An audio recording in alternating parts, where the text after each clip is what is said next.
तो yes friend, this is Lakshman. Welcome to learns easy learn. आज के आज का जो हमारा टॉपिक है वो है इलेक्ट्रोकेमिस्ट्री। तो इलेक्ट्रोकेमिस्ट्री के अंदर हम पढ़ेंगे कंडक्टेंस, इलेक्ट्रोकेमिकल सेल और थर्ड हम पढ़ेंगे इलेक्ट्रोलाइट।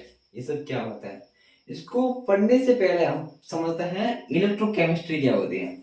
तो इलेक्ट्रोकेमिस्ट्री को समझते सबसे पहले इलेक्ट्रो का मतलब होता है इलेक्ट्रिकल एनर्जी, है ना। तो ये सिंपल सा है कि भाई इलेक्ट्रो मीन्स इलेक्ट्रिकल एनर्जी, और जो ये जो होती है केमिस्ट्री यानी कि केमिकल रिएक्शन या फिर केमिकल एनर्जी, केमिकल रिएक्शन या फिर केमिकल एनर्जी। तो इसकी अगर हम डेफिनेशन की बात करते हैं यानी कि केमिस्ट्री के अंदर स्टडी किसकी करते हैं हम, है ना। तो स्टडी किसकी करते हैं इलेक्ट्रो केमिस्ट्री के अंदर। तो कोई भी स्पॉन्टेनियस केमिकल रिएक्शन होती है जिससे कि इलेक्ट्रिकल एनर्जी प्रोड्यूस होती है ना। कोई भी स्पॉन्टेनियस केमिकल रिएक्शन से कोई भी इलेक्ट्रिकल एनर्जी प्रोड्यूस होती है, तो इसी का अध्ययन यानी कि इसी की जो स्टडी की जाती है इलेक्ट्रोकेमिस्ट्री के अंदर, है ना। अब देखो, इसको समझने से पहले समझते हैं कि स्पॉन्टेनियस केमिकल रिएक्शन क्या होती है। स्पॉन्टेनियस केमिकल रिएक्शन मीन्स स्वतः अभिक्रिया, यानी खुद ये रिएक्शन खुद हो जाती है, मतलब किसी भी आउटर एनर्जी की यहाँ पर रिक्वायरमेंट नहीं होती, आउटर एनर्जी की जरूरत नहीं होती है। जैसे कि मैं आपको एक एग्जांपल से समझाता हूँ कि ये जैसे कि एक बीकर है, ठीक है। बीकर के अंदर हम ऐड कर देते हैं कॉपर सल्फेट और उसी के साथ में ऐड करते हैं zinc. Copper sulphate mean CuSO4 और कॉपर सल्फेट का सॉल्यूशन मीन्स कॉपर सल्फेट को सॉल्ट फॉर्म में नहीं लेना, सॉल्यूशन लेना, ठीक है। बीकर के अंदर ऐड करना है सॉल्यूशन कॉपर सल्फेट का और उसके साथ ऐड करना है जिंक का वायर।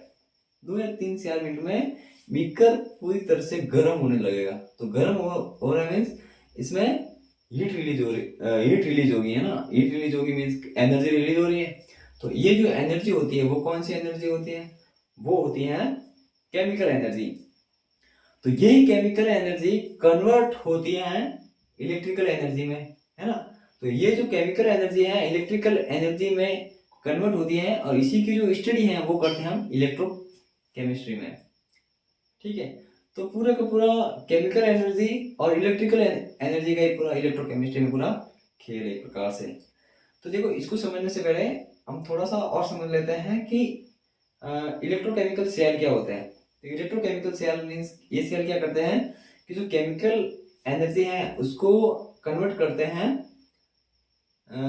इलेक्ट्रिकल एनर्जी में और इलेक्ट्रिकल एनर्जी को कन्वर्ट करते हैं केमिकल एनर्जी में, है ना। तो एक प्रकार से कन्वर्ट करते हैं एक प्रकार से। तो एक 2 प्रकार के सेल होते हैं। सबसे पहला जो सेल होता है वो होता है इलेक्ट्रोलाइटिक सेल।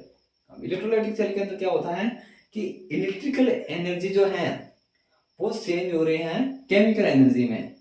अब इलेक्ट्रोलाइटिक सेल में आपको एक चीज ध्यान रखनी है, इलेक्ट्रो का मतलब क्या होता है इलेक्ट्रिकल एनर्जी, है ना। इलेक्ट्रिकल एनर्जी को चेंज कर रहा है किसमें, केमिकल एनर्जी में। और दूसरा होता है गैल्वेनिक सेल।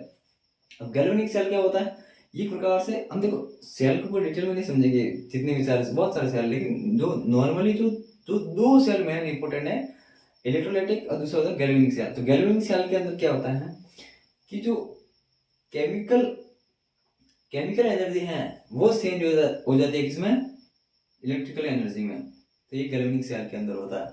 अब इसके बाद में थोड़ा सा देखते हैं कंडक्टेंस क्या होता है। कंडक्टेंस तो इट्स फ्लो ऑफ करंट, है ना। इट्स फ्लो ऑफ करंट यानी कि करंट का फ्लो कंडक्टेंस कहलाता है ना, करंट का फ्लो।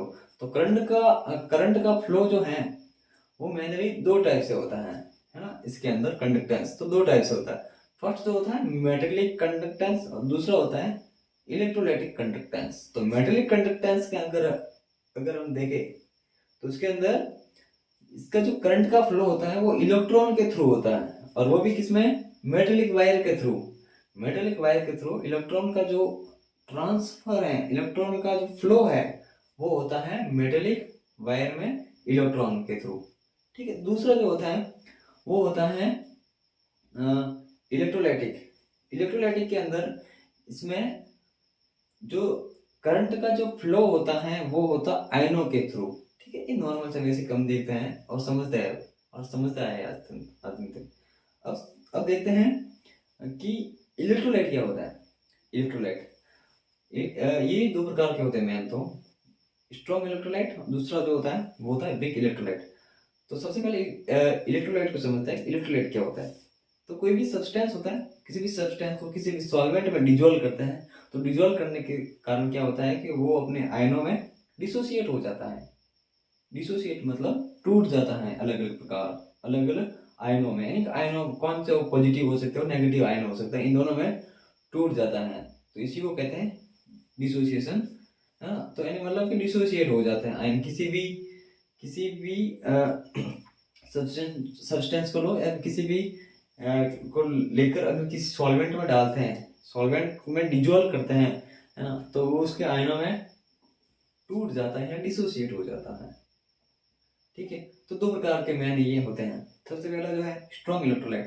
तो स्ट्रॉन्ग इलेक्ट्रोलाइट के अगर हम देखें तो स्ट्रॉन्ग इलेक्ट्रोलाइट में डिग्री ऑफ डिसोसिएशन वो हाई रहता है। डिग्री ऑफ डिसोसिएशन वो हाई रहता है। डिग्री ऑफ डिसोसिएशन का मतलब क्या होता है कि इसके अंदर अगर किसी भी सब्सटेंस को अगर किसी भी सॉल्वेंट के अंदर अगर हम डिजोल्व करते हैं तो इसके डिसोसिएशन बहुत फास्ट रहता है, मतलब बहुत जल्दी, मतलब बहुत हाई रहता है इसके अंदर।